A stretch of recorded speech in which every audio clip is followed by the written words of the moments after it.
Hey everyone, we are doing a little bit of a car nap time. My little baby is sleeping, and so I thought I would try to tell the next portion of my story about my relationship with IHOP and just kind of my personal experience in light of all of the things that have been going on. So I was a flight attendant, and I shared how I got here through that position as a flight attendant.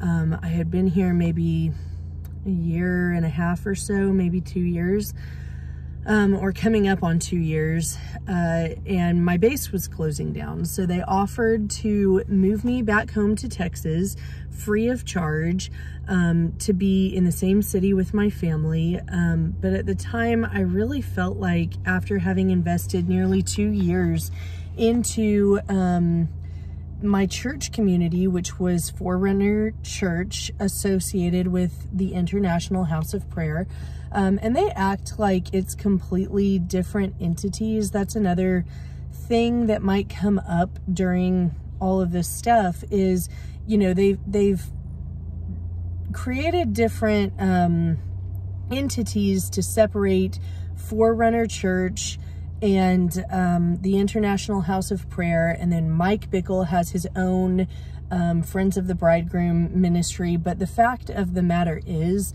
all of the people who lead these organizations are so intermingled and intermixed that it's hard to really tell where one ends and one begins. And I think that that's pretty relevant. And from someone, me, who was not ever, you know, a part of the International House of Prayer University, I never went to the school, I never made a formal commitment. So the way that it works is people come here as missionaries, and they have to raise support and ask for money from other people in order to pay their bills, because when they come, they sign up for a commitment and they have to pay their own way and figure it all out on their own. They make a commitment to be in the prayer room because it's 24/7 prayer, and they all take different time slots. And I never made a commitment like that. I never support raised to be here or anything like that. I was just a girl with a job who went to the prayer room as my preferred place to do my Bible study. And then I did take several classes. A lot of the classes are open to the public. So I did a lot of classes after I ended my job as a flight attendant. I decided to stay because I did want to take classes on inner healing. By this point, I had identified a number of areas in my life where, though I was saved, I was still living in sin. You know, I was still sleeping with some of my pilots. I was still struggling to make healthy choices, struggling to exercise self-control, and really see the fruits of the Spirit that I was reading about in the Bible come to fruition within my life. And I did not understand why. And that could be a whole series of videos. But I was just in a crisis in terms of, I keep choosing sin. I believe in Jesus. The Bible says, you know, if you live like this, if you're not living according to the Spirit, if you're not demonstrating the fruits of the Spirit and seeing those manifest in your life, if you don't want to obey God, like there are things like that, that means that you're not saved. And so I was just at this crisis in my journey with the Lord where I really wondered, am I even saved if I keep making some of these decisions, if I keep falling into some of these patterns? I want to take some of these healing classes so that I can really figure out what is hindering my walk with Christ. What kind of things do I need to do? What kind of revelations do I need to have in order to really walk the walk, you know? And so I quit the job on faith. I got a job here in a property management company. But as I was leaving, I was raped by one of my pilots on one of my last trips.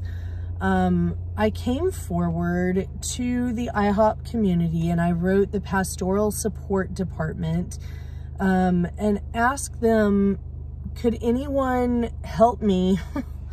This is kind of vulnerable because it really is embarrassing on some level. You do have to confront some shame. I think that when this happened, I was dating a guy from this community, just starting to date him.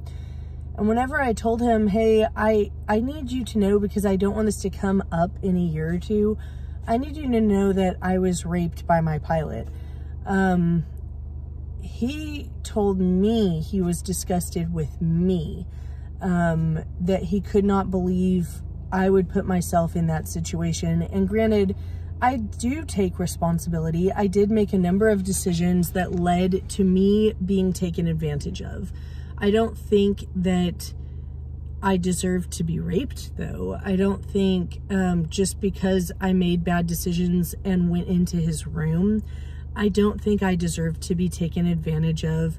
I was crying and begging for him to stop, and I think that alone is enough. Like, if someone's crying and begging you to stop what they're doing, I think that that is like a huge line being crossed at best. So and I only say that because there was alcohol involved, you know, and this was someone who I had known for like 2 years prior to this event. So it was someone I was familiar with. And it's very easy whenever you go through a situation like that to examine it and to think about every single step that you made and think, how could I have stopped? How could I have avoided this? What signals was I sending? Why did this happen to me? And I feel I clearly understand things that I should have and could have done differently. I clearly understand some of the outs that I had, but that does not mean that I was deserving of it. That does not mean that it should have happened. It doesn't mean that it wasn't a criminal offense committed against me. So in that capacity, I do think there was a victimization of sorts. So I went to them and asked them for counseling, and I said, hey, I'm like living in a crisis. I need some support. I need some resources because, you know, y'all are such a large organization. Do you offer any kind of counseling or anything like that? And they said, no, we do not offer any counseling. This was in the summer of 2015. No, we do not offer any counseling. And then I said, okay, well, do you have anyone who'd be willing to even just pray with me? Because I'm truly in a crisis and I don't know what to do. And the answer that I received was, no, sorry, we don't have anyone who would even just pray with you. We suggest that you call a hotline. You can Google it to figure out like what hotlines Kansas City has, and we would suggest seeking out counseling. Now, at the time, as a flight attendant, I was only making like $1,400 a month. So my budget was stretched thin.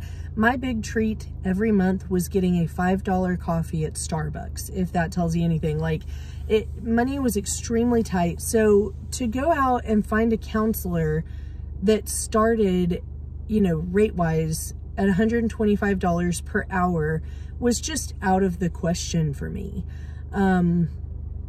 And so it wasn't until I had done a number of different, like, asking, telling friends, which was also very uncomfortable. I didn't know what else to do, but I was just telling everyone I could about what had happened. And hey, I'm looking for resources. I need help. I really want to figure this out. I want to get to the bottom of it. And I want to understand what in my life is driving me to make decisions that are bringing so much pain into my life, that are putting me in situations where I am being taken advantage of and victimized. I recognize I'm doing things, I'm participating in putting myself in those positions, and I need to stop what I can control in my life. I need to make adjustments, you know. So that was the very first thing that happened. at IHOP where there was just nothing available. There was no help. I can't imagine at this point being a receptionist or being the person on the other side of that email, knowing that you are representing a church, knowing that you are representing an international organization that... Hi, baby. My baby just woke up. Hi, baby. Blah, blah, blah, blah. Hi. I hear you talking.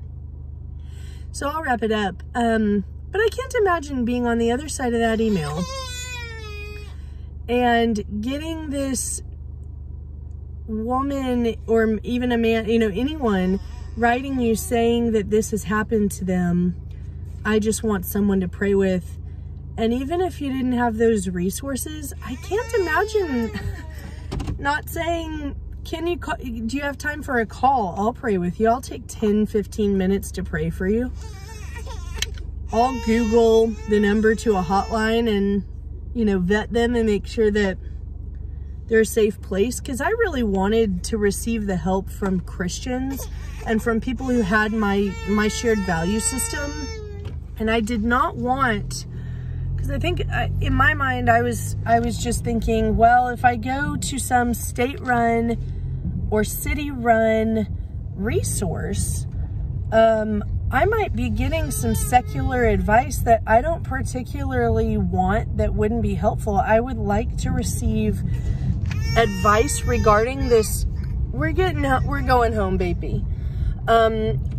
I want to receive advice from someone who is like-minded, who has similar values to me, so that I'm protected within the advice that I'm getting, and so that I can be really intentional about partnering with the Lord and the body of Christ to really see the healing in my life. I didn't know what to do, and IHOP did not have the answer. So that was the first thing that happened. In the next video that I intend to make about my experiences with IHOP, I plan to share another experience of a time that I was taken advantage of by a different man who I dated, and the way that IHOP chose to handle that whole situation. I do think it's relevant, and while I'm not personally victimized by